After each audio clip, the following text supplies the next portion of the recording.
à tous, je vous retrouve aujourd'hui pour la pleine lune qui se fera donc le 12 novembre 2019 à 14h36 heure de Paris. Donc elle se fait en taureau à 19,53 du taureau et elle contient de très jolis aspects, cette pleine lune. Elle est conjointe à Vesta, l'astéroïde Vesta. Et je peux dire en fait que c'est vraiment une pleine lune sacrée, vibratoire et très spirituelle. Je vous la montre parce qu'en fait il y a énormément de jolis aspects. Les jolis aspects, c'est tous les traits verts. Et là aussi très intéressant, c'est que le degré sabian de...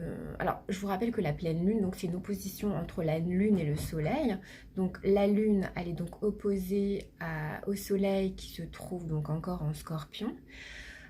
Comme lors de cette dernière nouvelle lune, qui a été une nouvelle lune d'épuration hyper puissante et hyper violente. Je ne sais pas comment vous l'avez vécu. Pour ma part, ça a été une épuration. Je pense qu'on était là vraiment dans la dernière ligne droite de l'épuration. Et c'est vraiment ce qui s'est passé, je pense, pour beaucoup de personnes. Quelle que soit l'épuration à vivre, ça a pu même être de toute façon dans quelque chose de remontée vraiment très violent puisque c'était en scorpion et même ce qui se sont fait dans la matière. Vraiment des épurations karmiques très fortes. Là, on peut dire qu'on va vers une pleine lune beaucoup plus apaisée. Là, c'est comme si on avait le sentiment d'arriver au bout d'un chemin très violent, très difficile, et que là, voilà, enfin, on va un petit peu souffler. Donc ça, c'est quand même la bonne nouvelle de cette pleine lune. Alors, le soleil est conjoint à Mercure. Mercure, bon, qui est quand même rétrograde. Mais bon, Mercure rétrograde, c'est très souvent, ouais, il peut y avoir effectivement des petites choses, des pannes, des retards, au niveau communication, des difficultés. Mais en même temps, il y a de très jolis aspects qui vont vraiment nous aider à dépasser tous ces moments difficiles qu'on a vécus dernièrement. Donc pleine lune sacrée et vibratoire avec donc cette pleine lune qui est donc conjointe à Vesta. Vesta qui représente vraiment le feu sacré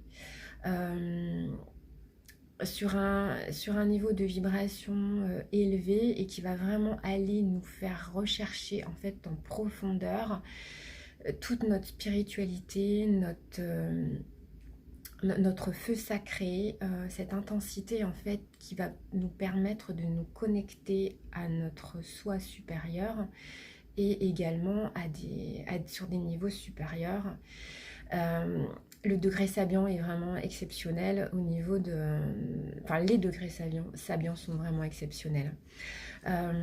Alors justement, le degré sabian de cette pleine lune, donc conjointe à Vesta, qui est donc le même degré sabian pour les deux, puisque Vesta est à 19,37 du taureau.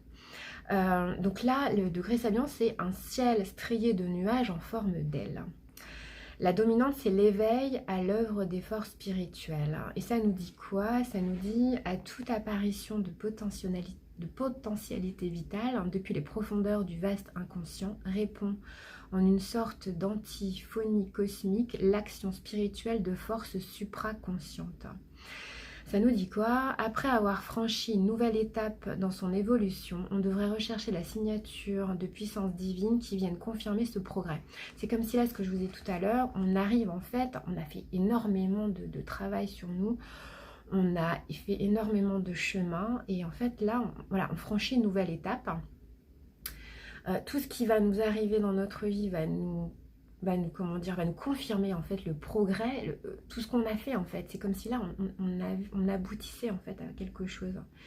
Donc peut-être découvrira-t-on ainsi le sens de la prochaine étape. Les nuages en forme d'aile peuvent aussi symboliser la présence d'entités célestes, dévas et anges, bénissant et indiquant sans rien laisser voir la direction à prendre, la direction qui suit le vent du destin. Donc là en fait on va vraiment être guidé.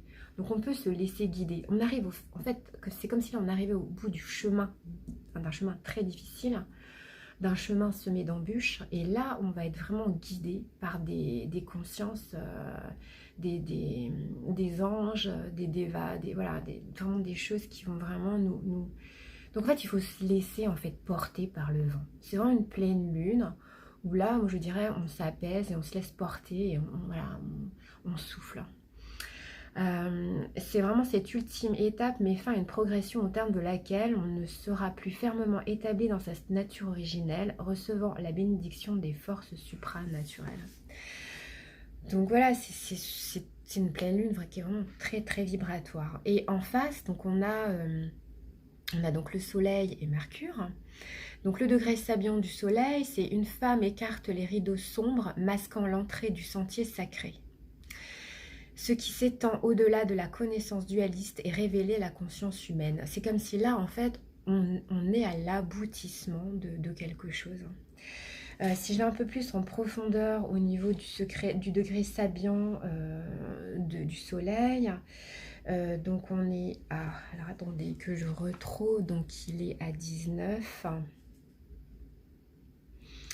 Donc, c'est la femme intérieure, la foi enracinée dans les intuitions les plus profondes de l'âme, apparaît ici sous les traits du hiérophante dévoilant la réalité que la raison humaine, partisane et manichéenne, n'est pas en mesure de percevoir.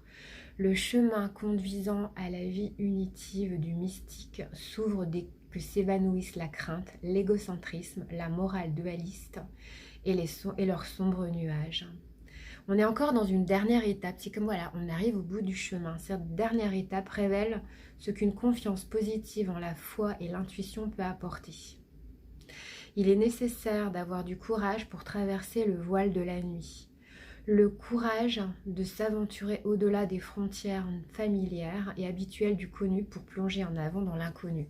Je pense que là, c'est vraiment le moment de se laisser porter par ce qui va arriver, de sortir. Alors, oui, c'est sortir de sa zone de confort, mais en même temps de se laisser guider. C'est un petit peu se laisser vivre, en fait. C'est une pleine lune beaucoup plus douce. Beaucoup plus douce que la dernière nouvelle lune. Et Mercure... le degré saviant de Mercure, c'est encore plus doux puisque c'est un chemin dans les bois baigné d'une lumière multicolore. Donc voilà. Et là, ça nous dit la personne qui a vécu avec foi la vie transpersonnelle, la vie à travers laquelle l'esprit rayonne créativement, peut connaître la béatitude et la paix, même au terme de son cycle d'expérience. Son existence a été vraiment riche, la graine est cachée peut-être, malgré tout, elle jouit du pouvoir de vaincre la mort cyclique. L'âme est en paix. Voilà, on arrive quand même au bout de quelque chose où voilà, on va pouvoir être en paix avec soi-même, en paix avec les autres.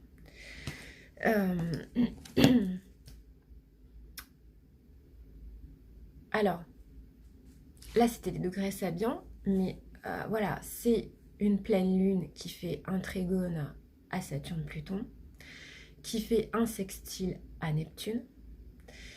Le soleil Mercure fait un trigone à Neptune, fait un sextile à Saturne-Pluton.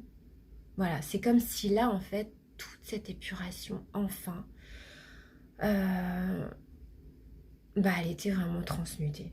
Donc on arrive vraiment sur des choses beaucoup plus douces. On reçoit l'aide des plans supérieurs pour transformer notre vie. On sent qu'on va vers l'apaisement, ce sentiment d'arriver au bout d'un chemin très tortueux. En plus, on sort aussi quand même du carré de Mars-Pluton. Il commence à se défaire, puisque Mars est à 25 Balance et Pluton 21 Capricorne. Donc voilà, il est en train de se défaire. Bon, on va quand même aller vers une opposition de Mars à Uranus. Donc il peut y avoir encore des choses un petit peu violentes, mais je pense qu'avec tout le travail qu'on a fait, voilà, là on passe un cap. On passe un cap avec cette pleine lune. Alors, il y a quand même un carré de Vénus à Neptune. On est peut-être encore on va peut-être prendre conscience encore de certaines... en tous les cas, ne vous voilez pas la face sur certaines relations qui peuvent quand même être encore illusoires. relations amicales, relations amoureuses, tout type de relations. Ou alors on peut avoir aussi des formes de désillusion au niveau relationnel. Mars sextile Jupiter, c'est quand même l'action liée à l'épanouissement, c'est-à-dire que voilà, on va vraiment vers... on peut mettre des choses en œuvre et tout ça, ça va s'épanouir, ça va s'expanser, on va vraiment vers quelque chose où on va pouvoir quand même plus respirer, plus... comment dire, j'arrive pas à trouver le mot, vers plus d'expansion, plus d'ouverture. Plus d'ouverture. Et après, le fait que cette pleine lune, elle soit en taureau, c'est vraiment après cette phase d'épuration. Dans le concret, on peut mettre en place les graines. On peut semer en fait les graines. Il est temps de mettre en œuvre dans la matière ce qu'on veut réellement. Voilà. Et je pense que là, la phase d'épuration douloureuse, elle est passée. Je ne sais pas si c'est ce que vous ressentez. Enfin, en tous les cas, moi, c'est ce que je ressens. C'est aussi beaucoup ce que certaines personnes ressentent autour de moi. Et voilà, quoi. Donc, vraiment, une pleine lune d'éveil à l'œuvre des forces spirituelles. Une pleine lune sacrée, vibrante, spirituelle. Voilà, on va vraiment ressentir qu'on monte en vibration. Et je pense qu'on peut se laisser aller et se laisser porter par des aides supérieures, se laisser porter en fait par ce que l'univers va nous apporter. Ça va s'ouvrir en fait. Donc je vous dirais, laissez-vous aller au cours de cette pleine lune et vivez-la dans la douceur et l'apaisement et la détente. Voilà. Voilà ce que je pouvais vous dire. C'est déjà pas mal. C'est positif. C'est plus doux. Donc profitons-en. Voilà. Je vous fais des gros bisous. Profitez de cette pleine lune. Reposez-vous parce que je pense qu'on en a besoin et n'hésitez pas à me mettre des petits messages même par rapport à ce que vous avez vécu lors de la nouvelle lune dernière qui a quand même été hyper violente quoi. Donc voilà, je vous fais plein de bisous et je vous dis à très bientôt.